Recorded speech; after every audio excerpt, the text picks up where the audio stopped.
Welcome to Philosophy of Value Workshops number 7 of Series 7. So today I want to talk about Thi Nguyen's notion of value collapse for several reasons. One is that I'm still talking about the significance and neglect of value that Nguyen helps to illustrate. And he illustrates one interesting way in which value is expressed in human life. I have frequently talked about other ways in which value is expressed in life. One of them is in religion, where God is the believer's highest value, together with numerous other values. Ethical principles are values that guide moral action, and a meaningful life is also a worthwhile and a valuable life. In my view, value provides us with meaningful experiences as well as a principle and an objective.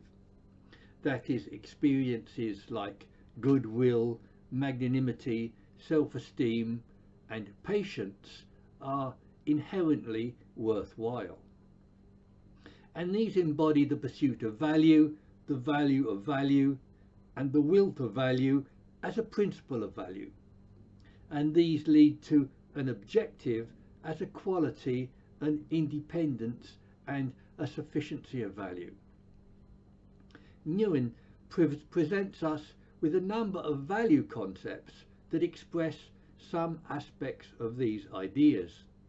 These are notions of value collapse, value capture, value plurality, and explicit values.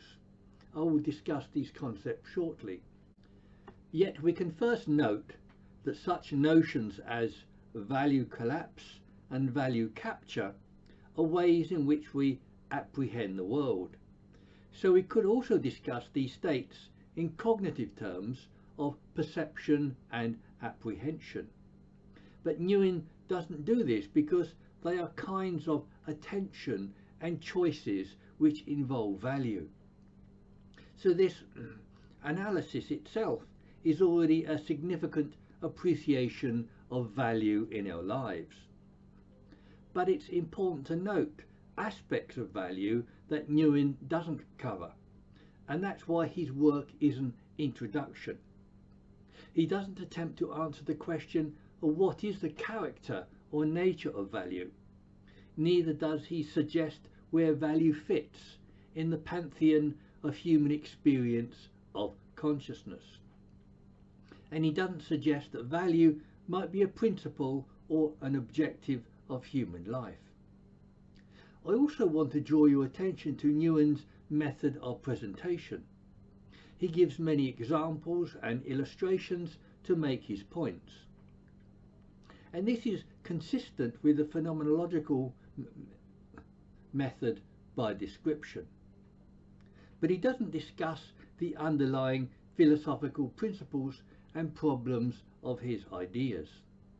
And this is what makes his presentations both more comprehensible and less fundamental than my own.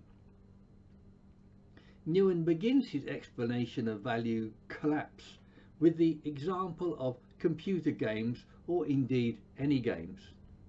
That is, games offer a limited and temporary environment in which we focus our attention. Yet something similar happens in real life when we pursue assessments in terms of points and scores. He gives examples like taking an interest in fitness and getting drawn into just concentrating on weight loss or body mass index. Or again, how an interest in education and learning can be reduced to marks and scores for your work. Nguyen explains value collapse in another way when you make your values very explicit. This enables them to connect them to a metric that makes them clear and easy to measure and apply. But he says that when you do this, something goes wrong. He illustrates this with television like Netflix, targeting narrow interests that misses a lot of what's important. We can find informational content on social media, but these are targeted by thin measures of popularity. We are drawn into these interests partly because they are exaggerated by technology. Nguyen gives what he calls obvious examples like money, the prestige of your employment, or rank at your job. Yet he thinks the clearest examples are found at the institutional level, such as when institutions direct all of their attention to some very particular measures. But these don't capture everything that's important. He gives examples like when medicine assesses itself only in terms of lives saved or patient satisfaction scores, or when schools get obsessed with enrolment rates. Nguyen notes a school that was interested in measuring student success in only two quantities. These were graduation rate and graduation speed. But these don't reflect either maturity, wisdom, or depth of knowledge. Nguyen gives a stronger example from religious and church practice. He tells us about a pastor saying that their church establishment only cared about baptismal numbers, and that the local churches were in competition over which baptized the most people. He says that when spirituality becomes focused like this, something has gone wrong. But Nguyen distinguishes this negative process from the temporary use of a target to get some deeper value. For example, increasing the number of marathon miles that one has run as a way of raising one's motivation. And as a climber, Nguyen spends time trying to climb more and more highly rated mountains, or increasing his level of problems. He's concerned here with the undermining of core values that he also calls controlling values.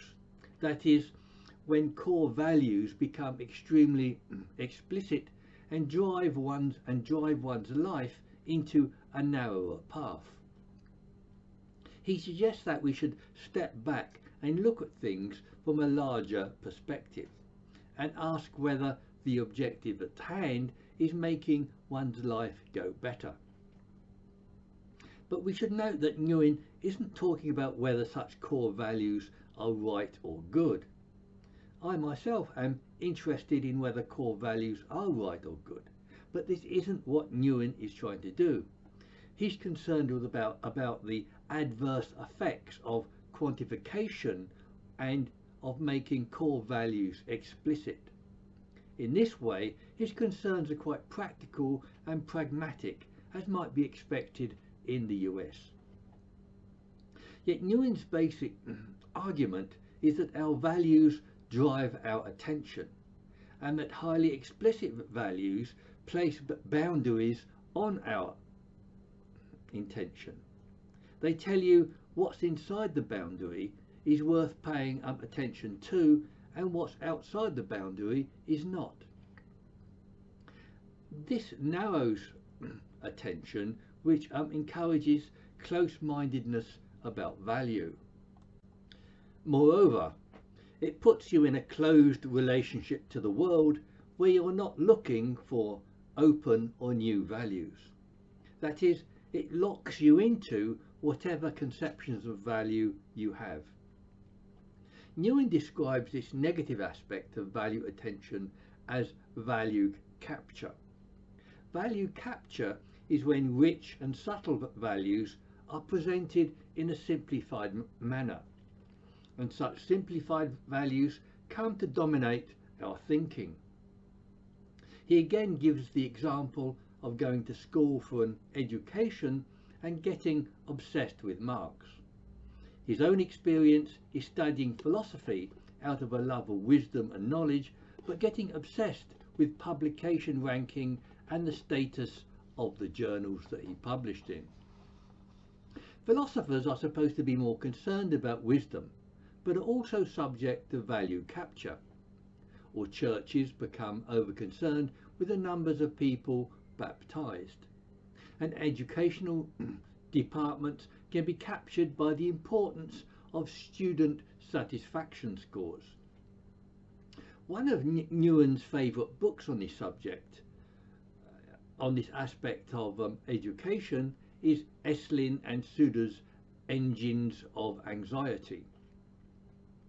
It's a study of law school culture when the US started issuing clear rankings of law schools. Before the book, schools would declare different missions and you had to ask what the schools were actually like. Nguyen was horrified because such ratings drive out what he calls value plurality. Value plurality in education is found when different schools pursue very different missions, and you should apply to the school or college that best caters to what you want to do in life. But educational rankings flatten out that plurality or diversity in a race to the top. This was very much my experience in having the opportunity to study at Oxford. Lack of value plurality encourages a race to the top, which enforces value capture. Nguyen gives us 3 reasons why he thinks value capture is detrimental. Firstly, he says that value capture damages your autonomy. That is, you should be picking your values for yourself, and value capture limits your freedom of choice. Secondly, value capture and diminished plurality involves outsourcing your values, and like any other outsourcing, those values are easier to pick up but less tailored to your own requirements. And thirdly, value capture typically involves highly explicit values, but Nguyen holds that explicit values are inherently bad in and of themselves. I myself will have something to say about explicit values later in this presentation, but Nguyen wants to talk about them in greater depth. The character of explicit values isn't just that we can put them into words, but that they have bureaucratic measures and criteria for mechanically determining right and wrong. And Nguyen wants to present an epistemic argument about why explicit values might be bad. That is, an argument in terms of how value collapse interferes with our ability to truly know about the world. In particular, to investigate what value is about, or what's valuable about the world. He says that explicit values turn out to be a kind of sticky attention trap. That is, they grab your attention and stick it to one place, making it very hard to turn your gaze away. This is value capture enhanced by explicit values. The argument is that what's wrong with explicit values is that they can very easily miss what's most important. Nguyen points to ourselves as fallible, finite beings who might not notice what's missing. He gives examples like trying to lose weight and being bored at work, yet missing that real point. But I would want to give examples of, myself, I would want to give examples of scientific discoveries made by serendipity. I will later consider how value capture and explicit values can be good, and how value plurality might not be good. That, for example, value plurality can offer us so many options in the modern world that we can be overcome by choice. And value capture and explicit values can also be described as value focus. Value focus is thought of as an essential ingredient of meaning by thinkers such as David Wiggins. So some judgments guided by external principles need to be applied to these ideas. At this point, Nguyen talks about science and philosophy using the wrong method because human beings are fallible. That is, we can't get things perfectly right. We shouldn't work from top-down principles. And that instead, we should expect to make mistakes and incorporate them into our practices. This is, of course, the common argument between deductive and inductive methods of scientific practice. The same argument is also expressed in the debate between rationalist and empiricist methods. Yet Nguyen introduces the idea of error metabolism as one of the aspects of this debate. That is, error metabolism digests errors in order to turn out something better. So Nguyen's error metabolism isn't new, or suggesting that it is new, except for this new terminology. But he can take credit for explaining it and arguing that its practice has been neglected in some circles. Yet similar views have been voiced by Whitehead, Popper and others. Whitehead said that even every philosophy or metaphysic is subject to deposition. Popper made fallibilism and the possibility of proof or disproof the hallmark of science. And I myself suggested looking at philosophical ideas as mythologies rather than hard facts. Yet in writing this summary of Nguyen's work, I might be accused of making the mistake he's arguing against. That is, reducing ideas to a more condensed form so that they might be more easily transmitted. Yet this process of simplification is by no means disadvantageous, even to a broad understanding. For example, philosophical and scientific ideas are simplified and better understood by later generations. But Nguyen claims that explicit values leave out important things that prevent us learning from our mistakes. This is because explicit values drive our attention in a way that make it unlikely that we can improve them. That is, explicit values place clear boundaries on the things that we pay attention to. So Nguyen gives the example of dismissing things because they're not making money. But Nguyen then considers the objection to his views that not all attention is driven by value. There's active attention under voluntary control and passive attention when the world just presents itself. So narrower values might be argued as not so much of a problem. This is because new values are also discovered by passive attention. He answers that some values are immediate and obvious, but a lot of other values are subtle. For example, it takes time and effort to see the value of philosophy, of critical thinking, of literature, and things like art. At this point, I would like to revisit my earlier criticisms, and to do this, I want to present some explicit forms of Nguyen's ideas. To begin with, religion is a paradigm example of both what Nguyen calls value collapse and value capture. And it also gives excellent examples of both desirable and undesirable versions of these syndromes.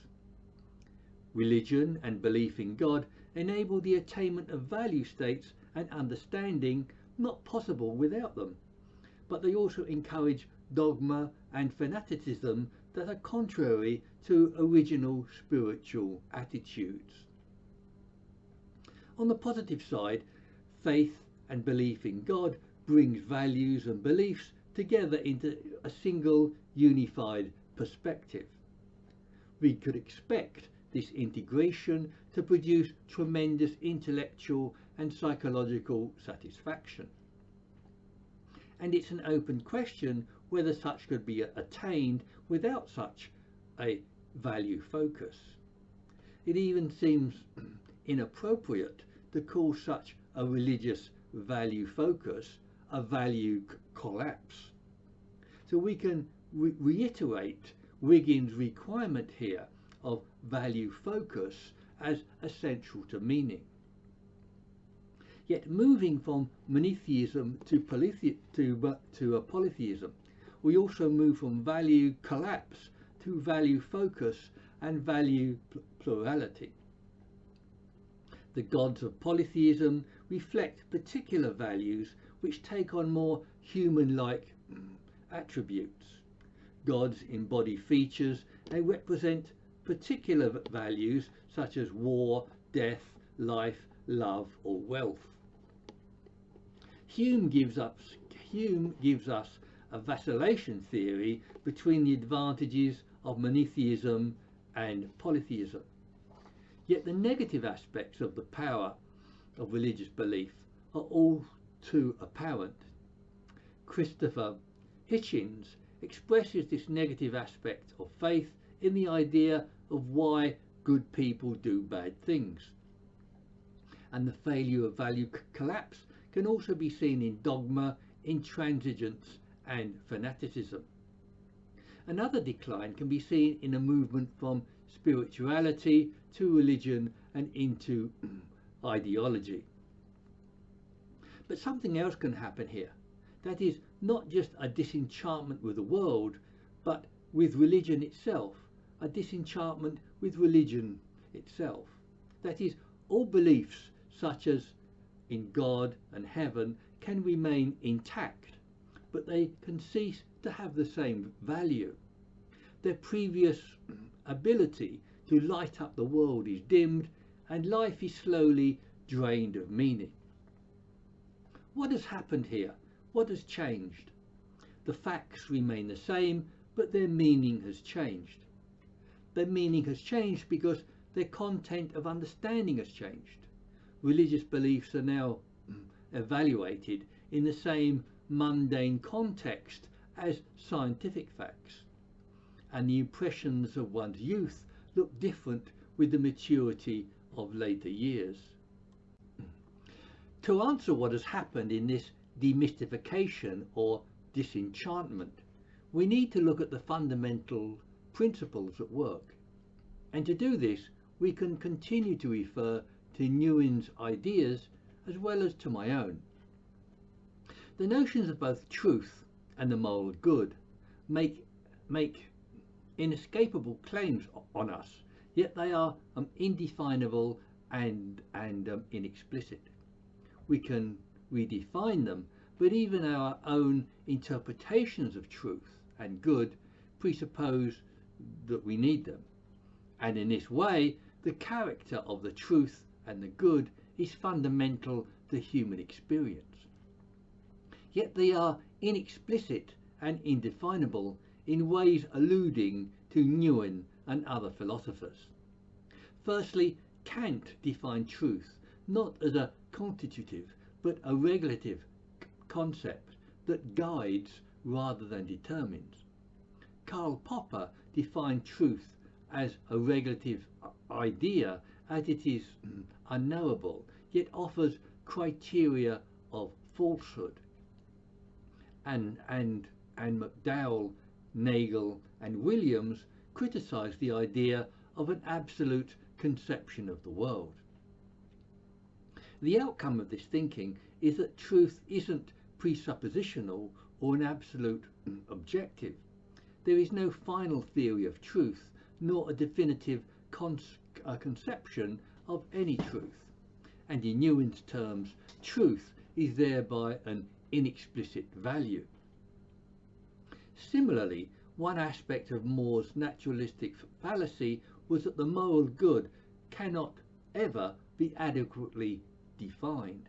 That is, because it was an irreducible and shouldn't be confused with natural properties like pleasant. John McDowell had a similar view about the uncodifiability of action in Aristotle's virtue theory. I disagree with More that we can't define the character of moral good, which I do define in terms of value. But I agree that we cannot definitively define any particular moral good or the highest moral good. This is because they are always liable to reformulation and further discovery. This leads to a comparison of both the lack of a final conception of truth and no final conception of the good. The indefinability of both good and moral values binds them together in an interesting kind of relation. That is, a comparison of truth and morality leads them to evoking similar kinds of value. This is because the character of value is largely determined or expressed by its objects. And as I have argued elsewhere, that attenuation or even absence is a desirable characteristic of value. That is, quantification, maximization and specification of value are eclipsed by attenuation, absence and quality.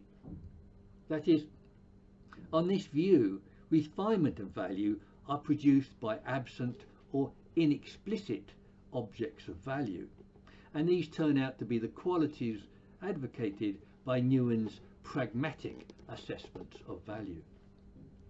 To summarize, truth and the good are values which have inherently undefinable and inexplicit objects, and it is their character with undefinable and inexplicit objects which produces their refinement of value, and it is this refinement and quality of value which animates a sense of meaning and purpose. Whereas for reasons that Nguyen also outlines, quantifiable and explicit values like money and dogma drain life of meaning. Yet like life, and as implied in today's discussion, values are subject to numerous and complex factors. They can be social, biological and genetic, as well as the cognitive factors of quantification and explicitness. One of these is illustrated in the film called The Deer Hunter. It's the story of a man who goes to fight in the Vietnam War, where he experiences killing and death. When he comes home, he finds that his previous interest in deer hunting has been reversed. He can no longer take pleasure in hunting and killing. His understanding of what he was doing has completely changed.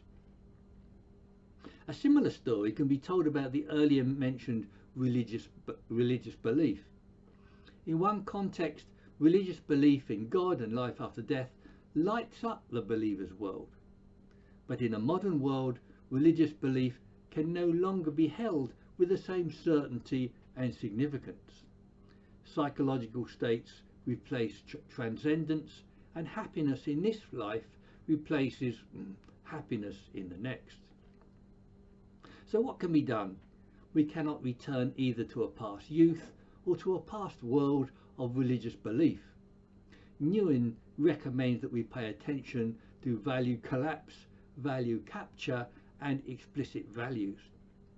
And that is certainly a worthwhile enterprise.